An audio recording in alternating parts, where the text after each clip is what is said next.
Hello friends, ਮੈਂ ਹਰਪਿੰਦਰ ਕੌਰ। ਤੁਸੀਂ ਦੇਖ ਰਹੇ ਹੋ ਇੰਗਲਿਸ਼ ਵਿਦ ਰੂਪ। ਅੱਜ ਮੈਂ ਤੁਹਾਡੇ ਨਾਲ ਜੋ 30 ਨਵੰਬਰ ਨੂੰ ਐਗਜ਼ਾਮ ਹੋਇਆ ਉਸਦਾ ਰਿਵਿਊ ਸ਼ੇਅਰ ਕਰਨ ਜਾ ਰਹੀ ਹਾਂ। ਐਗਜ਼ਾਮ ਕਿੱਦਾਂ ਦਾ ਆਇਆ ਸੀ, ਈਜ਼ੀ ਸੀ ਜਾਂ moderate C, plus task 1 and task 2 ਕੀ ਆਇਆ ਸੀ ਰਾਈਟਿੰਗ ਦੇ ਵਿੱਚ। ਜੋ ਟਾਸਕ 2 ਆਇਆ ਉਹ ਕੀ ਹੋਇਆ ਜੀ, ਰਿਪੀਟ ਹੋਇਆ। ਮੈਂ ਆਲਰੇਡੀ ਆਪਣੇ ਬੱਚਿਆਂ ਨੂੰ ਕਲਾਸ ਦੇ ਵਿੱਚ ਕਰਵਾ ਚੁੱਕੀ ਹਾਂ। ਜੋ ਰਾਈਟਿੰਗ ਦਾ ਮਟੀਰੀਅਲ ਆ ਮੋਸਟਲੀ ਸਟੇਟਮੈਂਟ ਨੂੰ ਥੋੜ੍ਹਾ ਮੋਲਡ ਕਰਕੇ ਪਾ ਦਿੱਤਾ ਜਾਂਦਾ, ਅਦਰਵਾਈਜ਼ ਜੋ ਵੀ ਆਈਡੀਆਜ਼ ਹੁੰਦੇ ਨੇ ਉਹ ਸੇਮ ਹੀ ਆਉਂਦੇ ਨੇ। ਆਲਰੇਡੀ ਮੈਂ ਸਟੂਡੈਂਟ ਨੂੰ ਕਰਵਾ ਚੁੱਕੀ ਹਾਂ। ਮੇਰੇ ਸਟੂਡੈਂਟ ਦਾ ਜੋ ਰਿਜ਼ਲਟ ਆਇਆ 23 ਨੂੰ ਜੋ ਐਗਜ਼ਾਮ ਹੋਇਆ ਸੀ 7+ ਸਕੋਰ ਆਇਆ ਉਹਨਾਂ ਦਾ, 7+ ਬੈਂਡ ਸਕੋਰ। ਕਿਉਂਕਿ ਜਿਹੜਾ ਮਟੀਰੀਅਲ ਆ ਉਹਨਾਂ ਨੂੰ ਕਰਵਾਇਆ ਜਾਂਦਾ ਉਹੀ ਐਗਜ਼ਾਮ ਦੇ ਵਿੱਚ ਰਿਪੀਟ ਹੋ ਜਾਂਦਾ ਹੈ। ਮਟੀਰੀਅਲ ਅਸੀਂ ਉਹੀ ਕਰਵਾਉਂਦੇ ਹਾਂ ਜੋ ਇੰਪੋਰਟੈਂਟ ਹੈ, ਜੋ ਸਾਨੂੰ ਲੱਗਦਾ ਕਿ ਹਾਂ ਇਸ ਦੇ ਚਾਂਸਿਸ ਹੈਗੇ ਆ। ਪਿਛਲੀ ਵਾਰ ਜੋ ਮਟੀਰੀਅਲ ਆਇਆ ਸੀਗਾ ਉਹ ਰੀਡਿੰਗ ਦਾ ਮਟੀਰੀਅਲ ਹੈ ਜਿਹੜਾ ਰਿਪੀਟ ਹੋਇਆ ਸੀਗਾ। ਐਂਡ ਜਿਹੜਾ ਉਹਨਾਂ ਦਾ ਸਕੋਰ ਹੈ ਉਹ 7+ 7.5 ਸਕੋਰ ਆਏ ਨੇ ਸਟੂਡੈਂਟਸ ਦੇ। ਉਹ ਤਾਂ ਹੀ ਆਇਆ ਕਿਉਂਕਿ ਉਹਨਾਂ ਨੂੰ ਜੋ ਟਾਸਕ 2 ਦੀ ਸਟੇਟਮੈਂਟ ਆਈ ਸੀ ਉਹਨਾਂ ਨੂੰ ਪਤਾ ਸੀ, ਐਂਡ ਜੋ ਰੀਡਿੰਗ ਦਾ ਪੈਸੇਜ ਸੀ ਉਹ ਕੰਪਲੀਟਲੀ ਰਿਪੀਟ ਹੋਣ ਕਰਕੇ ਉਹਨਾਂ ਦਾ ਸਕੋਰ ਬਹੁਤ ਗੁੱਡ ਰਿਹਾ। ਮੇਰਾ ਔਨਲਾਈਨ ਬੈਚ ਚੱਲ ਰਿਹਾ ਹੈ। ਔਨਲਾਈਨ ਬੈਚ ਦੇ ਵਿੱਚ ਅਸੀਂ ਸਿਰਫ 20 ਸਟੂਡੈਂਟਸ ਹੀ ਰੱਖਦੇ ਹਾਂ ਤਾਂ ਕਿ ਜ਼ਿਆਦਾ ਰਸ਼ ਨਾ ਹੋਵੇ, ਹਰੇਕ ਇੰਡੀਵਿਜੂਅਲ ਸਟੂਡੈਂਟ 'ਤੇ ਅਟੈਂਸ਼ਨ ਦਿੱਤੀ ਜਾਵੇ। ਠੀਕ ਹੈ ਫਰੈਂਡਸ, ਅਗਰ ਤੁਸੀਂ ਔਨਲਾਈਨ ਮੇਰੀ ਕਲਾਸ ਜੁਆਇਨ ਕਰਨਾ ਚਾਹੁੰਦੇ ਹੋ ਤਾਂ ਗਿਵਨ ਨੰਬਰ 'ਤੇ ਤੁਸੀਂ ਕੰਟੈਕਟ ਕਰ ਸਕਦੇ ਹੋ। ਸੋ ਜੋ ਹੁਣ ਮੈਂ ਦੱਸਣ ਜਾ ਰਹੀ ਹਾਂ, ਮਾਰਨਿੰਗ ਸਲੋਟ ਦੇ ਵਿੱਚ ਜੋ ਐਗਜ਼ਾਮ ਆਇਆ, ਲਿਸਨਿੰਗ ਦਾ ਜੋ ਲੈਵਲ ਸੀ ਉਹ ਈਜ਼ੀ ਰਿਹਾ। ਠੀਕ ਹੈ, ਬਟ ਜਿਹੜੀ ਰੀਡਿੰਗ ਆਈ ਆ ਉਹ ਈਜ਼ੀ ਟੂ ਮੋਡਰੇਟ ਸੀਗੀ। ਠੀਕ ਹੈ, ਫਸਟ ਪੈਸੇਜ ਈਜ਼ੀ ਸੀਗੇ, ਦੋ ਜਿਹੜੇ ਪੈਸੇਜ ਸੀਗੇ ਉਹ ਕੀ ਸੀ, ਮੋਡਰੇਟ ਸੀ। ਐਂਡ ਜੋ ਟਾਸਕ 1 ਆਇਆ ਉਹ ਲਾਈਨ ਕਰਾਫਟ 'ਤੇ ਸੀ। ਜੋ ਟਾਸਕ 2 ਆਇਆ ਉਹ ਮੈਂ ਤੁਹਾਨੂੰ ਟੋਟਲੀ ਐਕਸਪਲੇਨ ਕਰਾਉਂਗੀ। ਬਹੁਤ ਈਜ਼ੀ ਟੌਪਿਕ ਆਇਆ ਸੀਗਾ। ਕਹਿੰਦੇ some people say that in our modern age it is unnecessary to teach children about the skills of handwriting। ਕਹਿੰਦੇ ਕੁਝ ਲੋਕਾਂ ਦਾ ਕਹਿਣਾ ਹੈ ਵੀ ਅੱਜ ਕੱਲ੍ਹ ਦੇ ਟਾਈਮ ਦੇ ਵਿੱਚ ਬੱਚਿਆਂ ਨੂੰ ਹੈਂਡ ਰਾਈਟਿੰਗ ਸਕਿੱਲਸ ਦੱਸਣਾ ਕੀ ਹੈ, ਅਨਨੈਸੈਸਰੀ ਹੈ, ਜ਼ਰੂਰੀ ਨਹੀਂ ਹੈਗਾ। ਕਹਿੰਦੇ ਅਨਨੈਸੈਸਰੀ ਹੈ। ਕਹਿੰਦੇ to what extent do you agree or disagree. ਤੁਸੀਂ ਇਸ ਐਸੇ ਨਾਲ ਸਟੇਟਮੈਂਟ ਨਾਲ ਕਿਸ ਹੱਦ ਤੱਕ ਐਗਰੀ ਹੋ ਔਰ ਡਿਸਐਗਰੀ ਹੋ। ਜੇ ਹੁਣ ਆਪਾਂ ਹੈਂਡ ਰਾਈਟਿੰਗ ਦੇਖੀਏ ਤਾਂ ਹੈਂਡ ਰਾਈਟਿੰਗ ਜੋ ਬਹੁਤ ਜ਼ਰੂਰੀ ਹੈ। ਠੀਕ ਹੈ, ਸਟਾਰਟਿੰਗ ਅਰਲੀ ਸਟੇਜਿਸ ਦੇ ਵਿੱਚ ਬੱਚਿਆਂ ਨੂੰ ਹੈਂਡ ਰਾਈਟਿੰਗ, ਕੰਪਿਊਟਰ ਤਾਂ ਇਹ ਹੈ ਨਹੀਂ ਕਿ ਉਹ ਸਟਾਰਟਿੰਗ 'ਚ ਨਰਸਰੀ ਫਸਟ ਲੈਵਲ 'ਚ ਹੀ ਸਟਾਰਟ ਕਰ ਦੇਣਗੇ। ਉਸ ਟਾਈਮ ਤਾਂ ਹੈਂਡ ਰਾਈਟਿੰਗ ਹੀ ਬਹੁਤ ਜ਼ਰੂਰੀ ਹੈ, ਤਾਂ ਆਪਾਂ ਇਹ ਨਹੀਂ ਕਹਿ ਸਕਦੇ ਕਿ ਇਹ ਅਨਨੈਸੈਸਰੀ ਹੈ। ਸੋ ਆਪਾਂ ਫਸਟ ਇਹਦੀ ਇੰਟਰੋਡਕਸ਼ਨ ਬਣਾਵਾਂਗੇ। ਸਕੋਰ ਤੁਸੀਂ ਤਾਂ ਹੀ ਲੈ ਸਕਦੇ ਹੋ ਜੋ ਤੁਹਾਨੂੰ ਕੁਐਸਚਨ ਪੁੱਛਿਆ ਗਿਆ ਉਸ ਦਾ ਤੁਸੀਂ ਪ੍ਰੋਪਰ ਆਨਸਰ ਕਰੋ। ਇਹ ਨਾ ਹੋਵੇ ਕਿ ਤੁਸੀਂ ਸਿਰਫ ਇਹ ਦੇਖ ਲਓ ਕਿ ਐਸੇ ਦੀ ਟਾਈਪ ਕਿਹੜੀ ਆ, ਇਹਦੇ ਵਿੱਚ ਆਪਾਂ ਕੀ ਲਿਖਣਾ। ਮੇਨ ਥਿੰਗ ਕੀ ਹੈ, ਜੇ ਤੁਸੀਂ ਪ੍ਰੋਪਰ ਆਨਸਰ ਕਰੋਗੇ ਜੋ ਕੁਐਸਚਨ ਪੁੱਛਿਆ ਗਿਆ ਤਾਂ ਹੀ ਤੁਸੀਂ ਸਕੋਰ ਲੈ ਸਕਦੇ ਹੋ। ਸੋ ਇੰਟਰੋਡਕਸ਼ਨ ਸਟਾਰਟ ਕਰਦੇ ਹਾਂ। In this age of modern technology some people usually underestimate the importance of teaching handwriting for children। ਕੁਝ ਲੋਕ ਕਹਿੰਦੇ ਕੀ ਆ ਅੱਜ ਕੱਲ੍ਹ ਦੇ ਟਾਈਮ ਦੇ ਵਿੱਚ ਅੰਡਰ ਐਸਟੀਮੇਟ ਕਰ ਰਹੇ ਆ ਵੀ ਹੈਂਡ ਰਾਈਟਿੰਗ ਮਤਲਬ ਕਿ ਬੱਚਿਆਂ ਨੂੰ ਸਿਖਾਉਣਾ ਯੂਜ਼ਫੁਲ ਨਹੀਂ ਹੈਗਾ, ਵੀ ਜ਼ਰੂਰੀ ਨਹੀਂ ਹੈਗਾ। ਇਹੀ ਸਟੇਟਮੈਂਟ ਹੈ, ਆਪਾਂ ਪੈਰਾਫਰੇਜ਼ ਕਰਤੀ ਆਪਣੀ ਇੰਟਰੋਡਕਸ਼ਨ ਦੇ ਵਿੱਚ। ਠੀਕ ਹੈ, ਐਂਡ ਉਸ ਤੋਂ ਬਾਅਦ ਆਪਾਂ ਆਪਣਾ ਵਿਊ ਪੁਆਇੰਟ ਦੇ ਦਾਂਗੇ। ਸਿੰਪਲ ਆਪਾਂ ਇੰਟਰੋਡਕਸ਼ਨ ਬਣਾਤੀ। ਕਹਿੰਦੇ from my point of view I strongly think that, ਜਾਂ I strongly opine word use ਕਰ ਸਕਦੇ ਹੋ, handwriting ability is significant even in the modern digital world। ਪਰ ਮੇਰਾ ਮੰਨਣਾ ਇਹੀ ਹੈ ਵੀ ਜਿਹੜੀ ਹੈਂਡ ਰਾਈਟਿੰਗ ਆ ਸਟਿਲ ਇੰਪੋਰਟੈਂਟ ਆ ਹਾਲੇ। ਸੋ ਇਹਦੇ ਆਪਾਂ ਪੈਰਾਗ੍ਰਾਫ ਬਣਾ ਦਾਂਗੇ ਕਿਉਂ ਇੰਪੋਰਟੈਂਟ ਆ। ਸੋ ਕਹਿੰਦੇ despite the convenience from up to date facilities. ਭਾਵੇਂ ਕਿ ਕਹਿੰਦੇ ਇਸ ਦੇ ਬਾਵਜੂਦ ਡਿਸਪਾਈਟ ਹੁੰਦਾ ਵੀ ਆਪਣੇ ਕੋਲ ਬਹੁਤ ਸਾਰੀਆਂ ਫੈਸਿਲਿਟੀਜ਼ ਨੇ, handwriting still plays a vital role in the students learning. ਕਿਉਂਕਿ ਕਹਿੰਦੇ ਫਿਰ ਵੀ ਕਹਿੰਦੇ ਜਿਹੜੀ ਹੈਂਡ ਰਾਈਟਿੰਗ ਆ ਬਹੁਤ ਜ਼ਿਆਦਾ ਇੰਪੋਰਟੈਂਟ ਰੋਲ ਪਲੇ ਕਰਦੀ ਆ।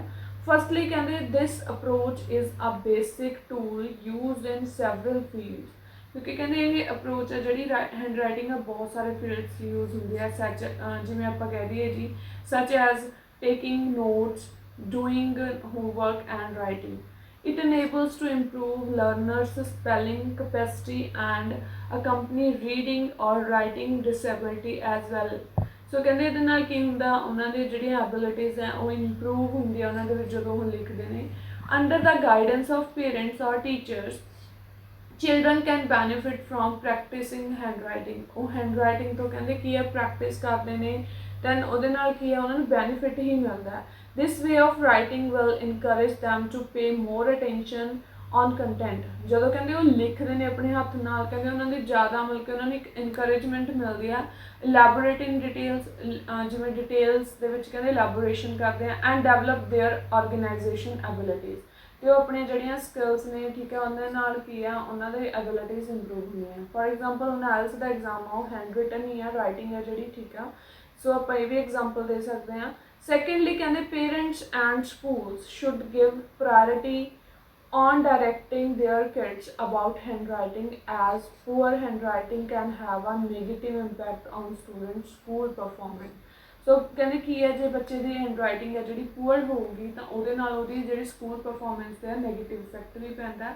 ਦ fact is that kids who are bad at handwriting meet difficulties in taking roles and catching up lessons। ਕਹਿੰਦੇ ਉਹਨਾਂ ਨੂੰ ਬਹੁਤ ਜ਼ਿਆਦਾ ਡਿਫਿਕਲਟੀਜ਼ ਫੇਸ ਕਰਨੀਆਂ ਪੈਂਦੀਆਂ। It resulted in the missing of information and the lack of details during their works। ਸੋ ਕਹਿੰਦੇ ਉਹਨਾਂ ਨੂੰ ਬਹੁਤ ਸਾਰੀਆਂ ਡਿਫਿਕਲਟੀਜ਼ ਆਉਂਦੀਆਂ ਨੇ ਠੀਕ ਹੈ, ਇਨਫੋਰਮੇਸ਼ਨ ਵਗੈਰਾ ਦਾ ਟੋਟਲੀ ਕਹਿੰਦੇ ਕਲੀਅਰ ਨਹੀਂ ਹੁੰਦੀ ਠੀਕ ਹੈ। ਕਈ ਵਾਰ ਬੱਚੇ ਦੀ ਜਿਹੜੀ ਪਰਫੋਰਮੈਂਸ ਹੈ ਸਿਰਫ ਹੈਂਡ ਰਾਈਟਿੰਗ ਕਰਕੇ ਹੀ ਘੱਟ ਜਾਂਦੀ ਆ। ਸੋ ਕਹਿੰਦੇ ਵਟ ਇਜ਼ ਮੋਰ ਫਰਦਰ ਮੋਰ ਦੀ ਜਗ੍ਹਾ ਯੂਜ਼ ਕੀਤਾ ਹੈਂਡ ਰਾਈਟਿੰਗ ਏਡਸ ਮੈਮੋਰੀ। ਕਹਿੰਦੇ ਉਹਦੇ ਨਾਲ ਹੈਂਡ ਰਾਈਟਿੰਗ ਦੇ ਨਾਲ ਹੈਲਪ ਹੁੰਦੀ ਹੈ ਮੈਮੋਰੀ ਦੇ ਵਿੱਚ। ਕਿੱਦਾਂ ਫॉर एग्जांपल ਕਹਿੰਦੇ ਇਫ ਅ ਪਰਸਨ ਰਾਈਟਸ ਆ ਲਿਸਟ ਔਰ ਅ ਨੋਟ, ਜੇ ਕਹਿੰਦੇ ਕੋਈ ਪਰਸਨ ਇਫ ਦੇ ਨਾਲ ਸੈਂਟੈਂਸ ਬਣਾਇਆ ਕੋਈ ਲਿਸਟ ਜਾਂ ਨੋਟ ਰਾਈਟ ਕਰਦਾ ਹੈ ਦੈਨ loses it, ਜੇ ਉਹ ਲੂਜ਼ ਹੋ ਜਾਵੇ ਮਤਲਬ ਕਿ ਉਹ ਤੋਂ ਲੋਸਟ ਹੋ ਜਾਵੇ he is much more likely to remember what he wrote than if he just tried to memorize it। ਸੋ ਕਹਿੰਦੇ ਉਹਦੇ ਦਿਮਾਗ 'ਚ ਰਹੂਗਾ ਵੀ ਉਹਨੇ ਕੀ ਲਿਖਿਆ ਸੀ। ਆਪਾਂ ਕਹਿ ਦਿੰਦੇ ਹਾਂ ਵੀ ਜੇ ਆਪਾਂ ਲਿਖ ਕੇ ਕਰੀਏ ਤਾਂ ਆਪਣੇ ਦਿਮਾਗ 'ਚ ਗੱਲ ਬੈਠ ਜਾਂਦੀ ਆ। ਸੋ ਸੇਮ ਉਹੀ ਐਗਜ਼ਾਮਪਲ ਆ।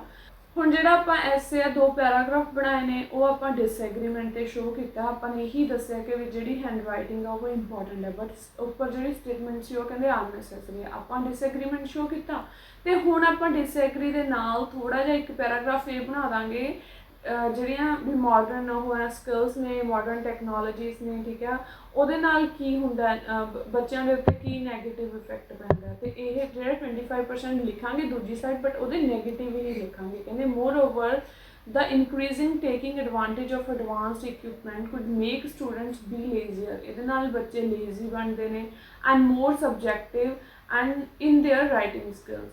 For example ਕਹਿੰਦੇ with the assistance of automatic grammar and spelling checking in office world, ਜਿਵੇਂ ਕਹਿੰਦੇ automatic spell check ਹੋ ਜਾਂਦੇ ਆ, grammar check ਹੁੰਦੀ ਆ, learners are now no need for noticing much in their mistakes। ਤਾਂ ਉਹ ਕਹਿੰਦੇ ਧਿਆਨ ਹੀ ਨਹੀਂ ਦਿੰਦੇ ਆਪਣੇ ਮਤਲਬ ਕਿ ਉਸ 'ਤੇ ਮਿਸਟੇਕਸ 'ਤੇ। ਸੋ ਇਹ ਵੀ ਕੀ ਹੈ ਉਹ ਕੀ ਹੋ ਜਾਂਦੀ, ਉਹਨਾਂ ਨੂੰ ਅਡਿਕਟਡ ਹੋ ਜਾਂਦੇ ਨੇ ਠੀਕ ਆ ਆਲਰੇਡੀ, ਤਾਂ ਇਹਦੇ ਨਾਲ ਉਹਨਾਂ ਦੀ ਸਕਿੱਲਸ 'ਚ ਇੰਪਰੂਵਮੈਂਟ ਨਹੀਂ ਆਉਂਦੀ।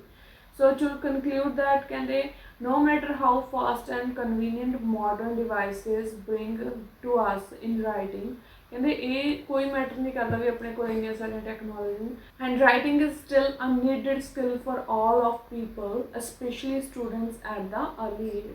ਸੋ ਕਹਿੰਦੇ ਹੈਂਡ ਰਾਈਟਿੰਗ ਬਹੁਤ ਜ਼ਰੂਰੀ ਹੈ ਸਭੀ ਏਜ ਦੇ ਲੋਕਾਂ ਦੇ ਲਈ, ਪਲੱਸ ਸਪੈਸ਼ਲੀ ਕਿਹਨਾਂ ਦੇ ਲਈ, ਅਰਲੀ ਏਜ ਦੇ ਜੋ ਸਟੂਡੈਂਟਸ ਹੁੰਦੇ ਨੇ ਕਿਉਂਕਿ ਉਹ ਸਟੂਡੈਂਟਸ ਨੇ ਜਿਹੜੇ ਸਟਾਰਟਿੰਗ ਹੈਂਡ ਰਾਈਟਿੰਗ ਤੋਂ ਹੀ ਕਰਦੇ ਨੇ। ਓਕੇ ਫਰੈਂਡਸ, ਇਹ ਸੀਗਾ ਜੋ 13 ਨਵੰਬਰ ਨੂੰ ਐਗਜ਼ਾਮ ਆਇਆ। ਸੋ ਮੈਨੂੰ ਆਸ ਹੈ ਕਿ ਤੁਹਾਡੇ ਲਈ ਇਹ ਜਿਹੜੀ ਇਨਫੋਰਮੇਸ਼ਨ ਆ ਬਹੁਤ ਯੂਜ਼ਫੁਲ ਹੋਵੇਗੀ। ਜੇ ਤੁਹਾਨੂੰ ਮੇਰੀ ਅੱਜ ਦੀ ਵੀਡੀਓ ਵਧੀਆ ਲੱਗੀ ਲਾਈਕ ਅਤੇ ਕਮੈਂਟ ਕਰਕੇ ਜ਼ਰੂਰ ਦੱਸਿਓ। ਮਿਲਦੇ ਹਾਂ ਜੀ ਨਵੀਂ ਵੀਡੀਓ ਦੇ ਨਾਲ। Bye bye, take care.